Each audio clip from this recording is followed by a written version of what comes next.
کسی کینہ یا کدورت کی وجہ سے نہیں ہوتا، بلکہ طبیعت نہیں ملتی، اس میں کوئی حرج نہیں، وہ الگ معاملہ ہے۔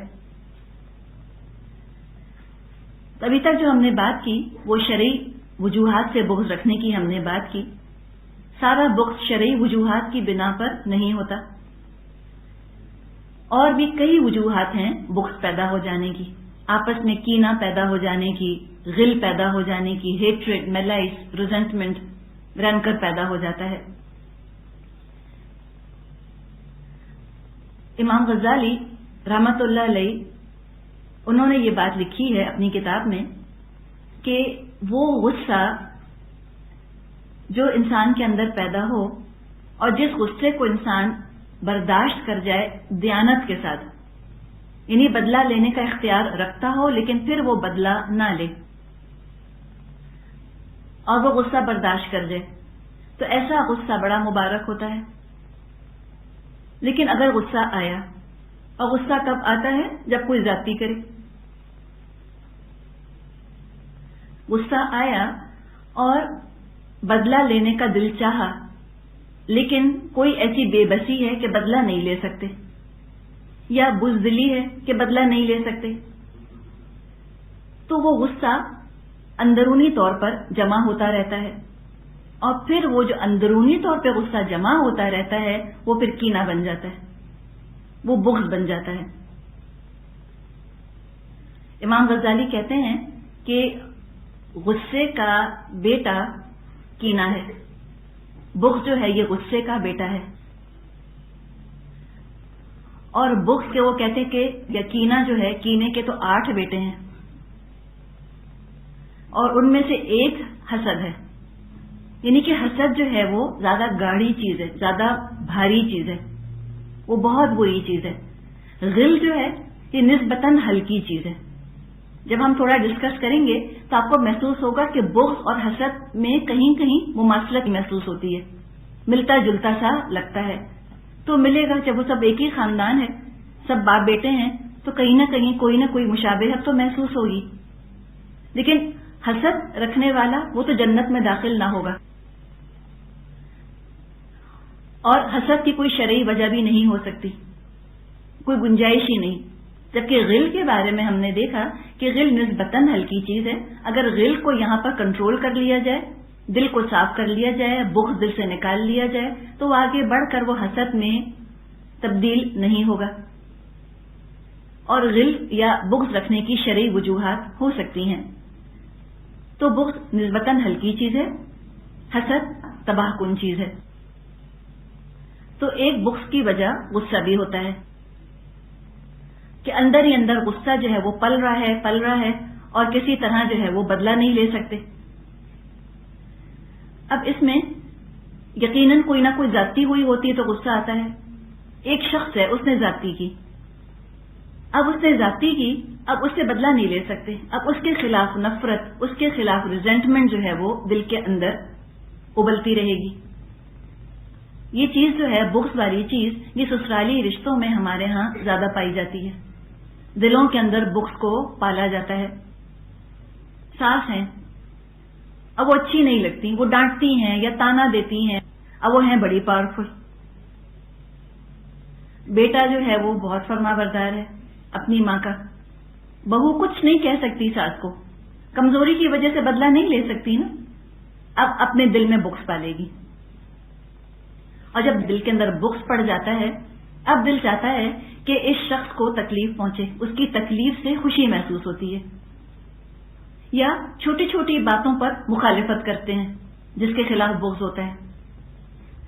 جو چیز اس کو بری لگے گی اس چیز کو خود اچھا کہیں گے، اور جو چیز اس کو اچھی لگے گی اس کو برا کہیں گے۔ اور بعض دفعہ یہاں تک ہوتا ہے بغض کی وجہ سے کہ اگر ساس کو اپنا بچہ، یعنی کہ ساس کو بہو کا کوئی بچہ اچھا لگتا ہے تو بہویں مارتی پیٹتی ہیں اس بچے کو ساس کے سامنے بغض کی وجہ سے، تاکہ ساس کو تکلیف پہنچے۔ اتنی بعض دفعہ بغض جو ہے وہ تکلیف دہ صورتحال اختیار کر لیتا ہے۔ یا کوئی نوکر ہے جو ساس کو اچھا نہیں لگتا، اب اسی کی تعریف کی جائے گی بہو، وہ بہت ہی اچھا لگنے لگے گا، کیوں؟ بغض ہے، چونکہ ساس کو نہیں اچھا لگتا اس لیے خود کو بہت اچھا لگتا ہے. چھوٹی چھوٹی چیزیں، گھر میں کچھ کھانا پک رہا ہے، کوئی چیز ایسی ہے جو کہ اس شخص کو پسند نہیں، جس کے خلاف دل میں بغض ہے، اب اس چیز کو بہت پسند کیا جائے گا صرف دوسرے کو تکلیف پہنچانے کے لیے، اذیت پہنچانے کے لیے. اس شخص کی برائی سن کر خوشی محسوس ہوتی ہے، اور پھر غیبت یا تجسس یا بدگمانی جیسے گناہ سرزد ہوتے رہتے ہیں. اگر اس شخص کے اوپر کوئی مشکل پڑے تو خوشی کا احساس ہوتا ہے، اس کو شماتت کہتے ہیں، دشمن کی مشکل پر خوش ہونا. اب دشمنی ہو گئی ہے نا، ہیٹریڈ آ گئی ہے دل میں. پہلے غصہ پیدا ہوا، اس کے بعد نفرت آئی، اور اس کے بعد اس سے دشمنی ہو گئی. اب اگر کوئی اس کو تکلیف پہنچی، کوئی اس پر مشکل پڑی تو خوشی کا احساس ہوتا ہے. اب یہ چیز انسان کو ہلاک کرنے والی چیزوں میں شمار ہو جاتی ہے. حدیث میں مضمون آتا ہے جو کسی مسلمان کی مصیبت کو دیکھ کر خوش ہوگا، اللہ اس کو اسی مصیبت میں مبتلا کر دے گا. تو کوشش یہ کرنی ہے کہ کسی طرح اپنے دل کو انسان بغض سے پاک کر لے، بغض کو پالے نہ. اگر برداشت کیا ہے تو صبر کے ساتھ برداشت کریں اور یہ سوچیں کہ اس کا بدلہ اللہ دینے والا ہے، اللہ دے گا.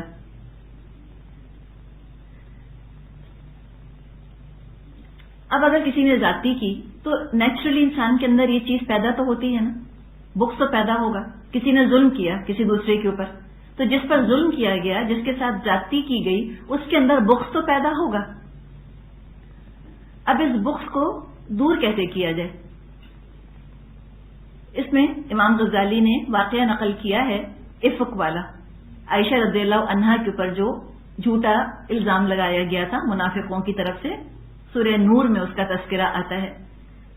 تو عائشہ رضی اللہ عنہا کے اوپر جب جھوٹی تہمت لگائی گئی تو اس میں مستح بن اساسہ رضی اللہ عنہ بھی شامل تھے. مستح ابو بکر رضی اللہ عنہ کے قریبی رشتہ دار تھے، وہ بھی اس کیمپین کے اندر شامل ہو گئے. ابو بکر رضی اللہ عنہ کے دل میں بغض پیدا ہوا کہ میری بیٹی پر اتنا بڑا جھوٹا الزام لگایا، یعنی کہ زیادتی ہوئی نا. ابو بکر رضی اللہ عنہ کے اوپر دل میں بغض پیدا ہوا اور انہوں نے قسم کھا لی کہ اب میں مستح کی مدد نہیں کروں گا. پہلے وہ مستح کی مدد کیا کرتے تھے. جب انہوں نے یہ قسم کھا لی کہ میں اب مستح کی مدد نہیں کروں گا تو یہ سمجھے ایک نیچرل ری ایکشن ہے نا. یہ کیوں پیدا ہوا؟ بغض کی وجہ سے پیدا ہوا. جب انہوں نے قسم کھائی کہ میں مستح کی مدد نہیں کروں گا تو قرآن میں آیات نازل ہوئیں کہ وَلَا يَأْتَلِ أُولُو الْفَضْلِ مِنْكُمْ وَالسَّعَةِ أَنْ يُؤْتُوا أُولِي الْقُرْبَى وَالْمَسَاكِينَ وَالْمُهَاجِرِينَ فِي سَبِيلِ اللَّهِ وَلْيَعْفُوا وَلْيَصْفَحُوا أَلَا تُحِبُّونَ أَنْ تَغْفِرَ اللَّهُ لَكُمْ وَاللَّهُ غَفُورٌ رَحِيمٌ. اور چاہیے کہ دینی بزرگی اور دنیاوی وسعت رکھنے والے اس بات پہ قسم نہ کھائیں کہ وہ قرابت داروں کی، مسکینوں کی اور مہاجر فی سبیل اللہ کی مدد نہ کریں گے. ان کو چاہیے کہ وہ درگزر کریں اور معاف کر دیں. کیا تم پسند نہیں کرتے اس بات کو کہ اللہ تم کو معاف کرے؟ اللہ بھی غفور ہے اور رحیم ہے. جب یہ آیات نازل ہوئیں ابو بکر رضی اللہ عنہ نے فرمایا کہ واللہ میں چاہتا ہوں اللہ مجھے معاف کرے، اور مستح کے ساتھ حسن سلوک انہوں نے دوبارہ شروع کر دیا. یہ واقعہ نقل کر کے امام غزالی رحمۃ اللہ علیہ لکھتے ہیں کہ بغض رکھنے والا، کینہ رکھنے والا 3 میں سے ایک حالت میں ضرور ہوتا ہے. 3 میں سے ایک حالت میں ہوتا ہے. ابھی ہم کس کی بات کر رہے ہیں؟ ایک طرح سے ہم کہیں گے نا جائز بغض ہے. کسی نے زیادتی کی، اس کی زیادتی کے خلاف غصہ پیدا ہوا اور غصے کی وجہ سے بغض پیدا ہوا، اور بغض کی وجہ سے اب کیا ہوگا کہ بغض رکھنے والا 3 میں سے ایک حالتوں میں ہوگا. پہلی حالت، اپنے نفس سے جہاد کرے گا اور اس متعلقہ شخص کے ساتھ نیکی اور احسان کرے گا تاکہ اس کا دل خوش اور صاف ہو جائے. یہ کس نے کیا؟ ابو بکر نے. کتنی بڑی بات ہے. اپنے دل پہ ہاتھ رکھ کے ذرا سوچیں، ہے آپ کو کسی سے بغض؟ تصور میں لے کر آئیں. اور اس کے ساتھ پھر یہ سوچنا کہ ذاتی بھی اس کی ہے. ابھی تو ہم بغض کی اور قسمیں بھی دیکھیں گے جو کہ بالکل سراسر ناانصافی پر مبنی ہوتی ہیں. یہ تو اس بغض کی ہم بات کر رہے ہیں جس میں بہرحال کچھ نہ کچھ حق شامل ہے, زیادتی ہوئی ہے, تنگ کیا کسی نے, بلا وجہ تنگ کیا آپ کو, اس کے خلاف بغض پیدا ہو گیا.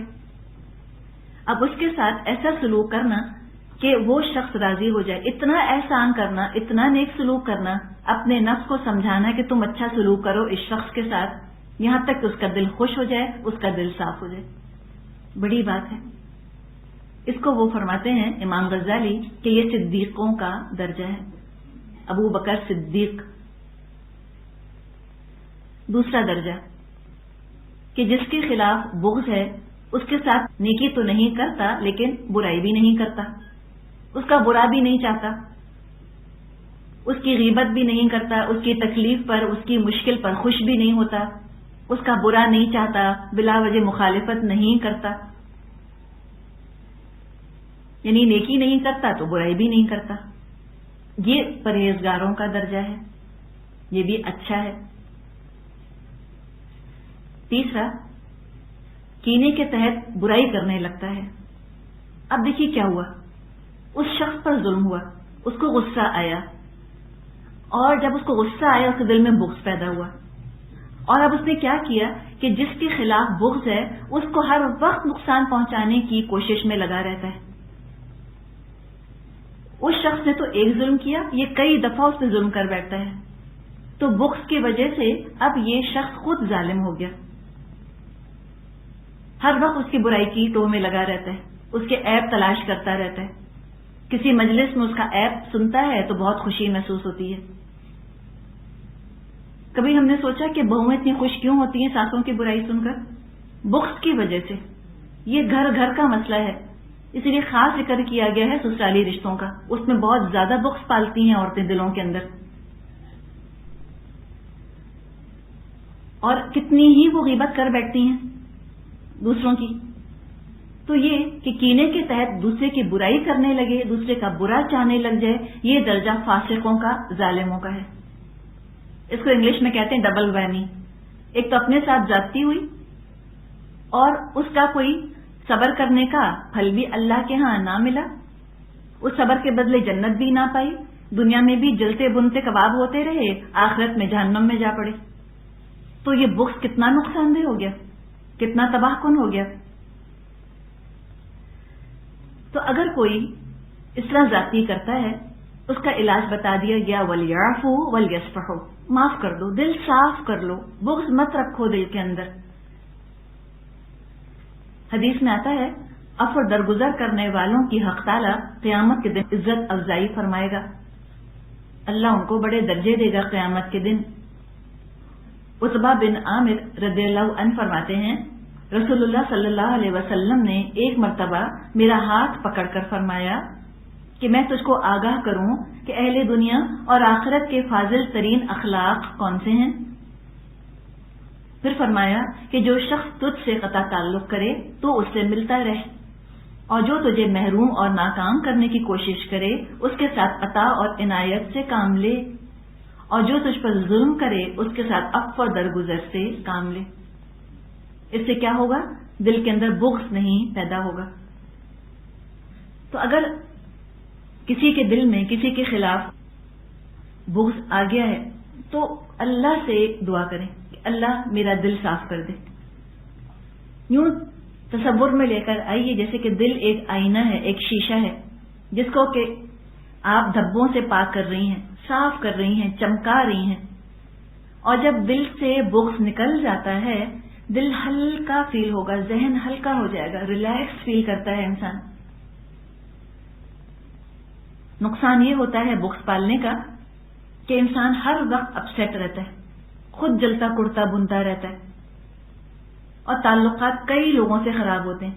اس لیے کہ جس شخص سے بغض ہوتا ہے اگر وہ شخص کسی اور سے محبت کرے اس سے بھی بغض ہو جاتا ہے. چلیں پھر سسرال ہی کی کانٹیکسٹ میں ہم بات کرتے ہیں. ساس بہت ہی بری لگتی ہیں, بغض ہے ساس کے لیے دل میں, اور ساس کو نند بہت اچھی لگتی ہے آپ کی, اس نند سے بھی بغض ہو جائے گا, وہ بھی اچھی نہیں لگے گی. اس کی اگر نند کو کوئی تکلیف کوئی پریشانی پہنچے بہت خوشی ہوگی سن کر. کیوں؟ اس لیے کہ نند کی پریشانی سے ساس پریشان ہوں گی, اور ساس کی پریشانی بہو کی خوشی کا باعث ہے. کتنا خوفناک جال ہے نا. جو بن رہا ہے سارا. اور یہ خاندانی سیاست جو ہے یہ عورتوں کی صلاحیتوں کو ختم کر کے رکھ دیتی ہے. فیملی پالیٹکس نکل ہی نہیں پاتی. سازشوں پر سازشیں اور جالوں پر جال بنتے چلے جاتے ہیں اپنے ارد گرد, اور اس جال میں کون پھنستا ہے؟ خود ہی پھنستے ہیں.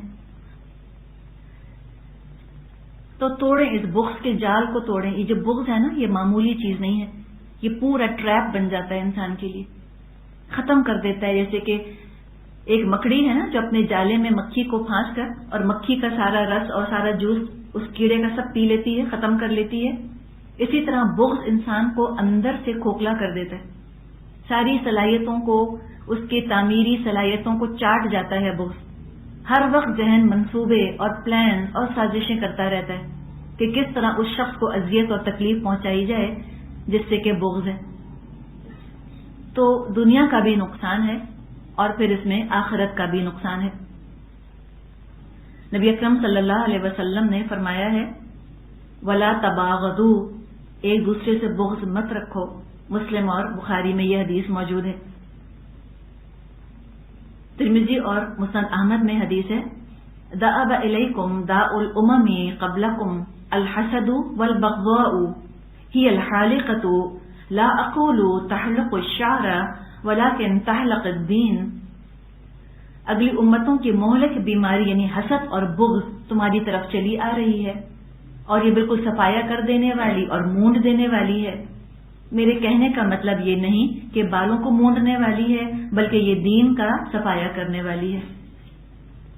تعلقت دین کا صفایا کر دیتی ہے.